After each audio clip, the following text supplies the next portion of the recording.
Hello friends, मैं कुमार और स्वागत है आपका इस वीडियो में। दोस्तों, आज इस वीडियो में मैं आपसे शेयर करने वाला हूं 5 ऐसी चीज़ें जो एज ए ट्रेडर आपको ज़रूर करनी चाहिए, जो आपके ट्रेडिंग करियर को एनहांस करने में आपकी मदद कर सकते हैं। तो अगर हो सके तो इस वीडियो को अंत तक ज़रूर देखें, because I hope this video is going to be interesting for you. और अगर वीडियो अच्छी लगे तो please like, share and subscribe ज़रूर करें और बेल आइकन दबाना ना भूलें, जिससे मेरे चैनल के अपडेट्स आप सब तक पहुँच सके। और हाँ, अगर कोई सवाल या सजेशन है तो कमेंट बॉक्स में लिखिए और बताएं कि ये वीडियो आपको कैसे लगी।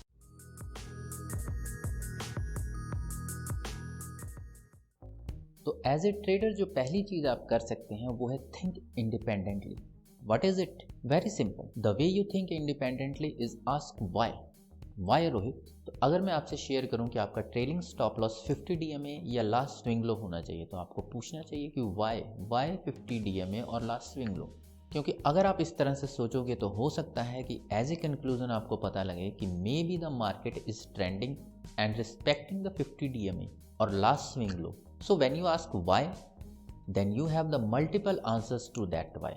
When you find multiple answers, you can validate and backtest that whether it holds true for you or not. क्योंकि अगर आप मुझसे पूछते हो कि what is the best moving average और मैं आपको बता देता हूँ, then your learning process or curve ends.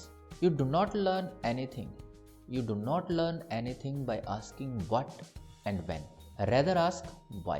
When you ask why, you get answers to your questions, and that answers may lay down the foundation for your long trading journey.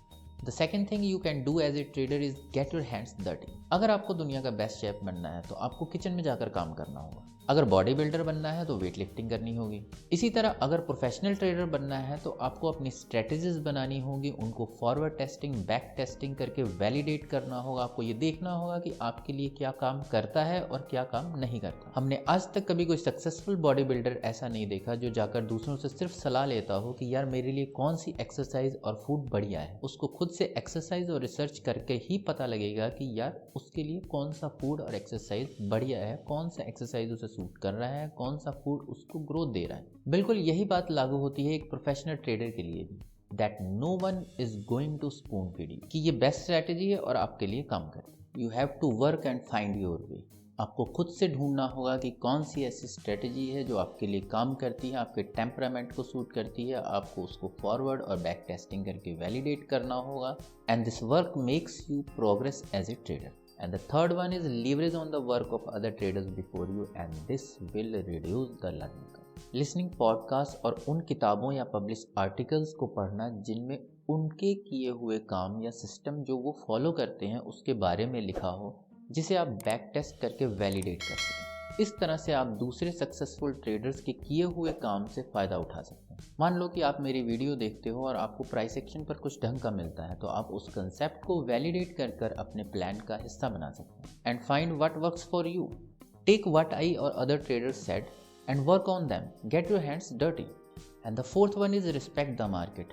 Market किसी भी mode में कभी भी जा सकता है, whether up trend, down trend, volatility, non volatility, swing. अगर आप मार्केट को रिस्पेक्ट करते हो और you can believe that market can do anything, then you will manage your risk. You have planned to get exit right by getting proper stop loss. आप portfolio rebalancing method को use कर सकते हो. इन any case if you respect the market, अगर आपको पता होगा कि मार्केट कर क्या रहा है, तभी आप अपनी स्ट्रेटेजी को कॉन्फिडेंटली इंप्लीमेंट कर सकते हो. And in any case if you do not respect the market, market is going to throw you out one day. And the last but not the least is project the worst and work backward.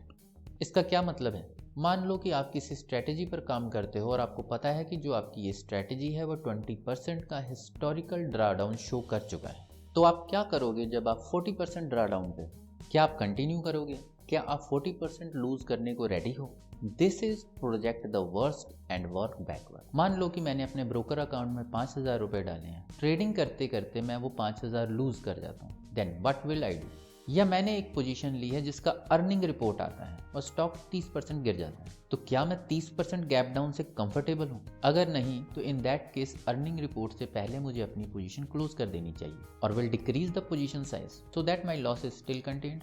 This is what I mean that project the worst and work backward. Trading में हम हमेशा probability पर काम करते हैं और हमें कभी भी समय से पहले ये नहीं पता होता कि मार्केट में होने क्या वाला है. हम जो कर सकते हैं वह है anticipate the worst case scenario and if that happens use your contingency plan. So let's make a quick recap of what we discussed till now. Think independently. Get your hands dirty. You have to validate your concepts. Leverage the work of other traders. Respect the market. Respect your risk. And project the worst and work backward. Well, that's it. I wish you good luck for your trading.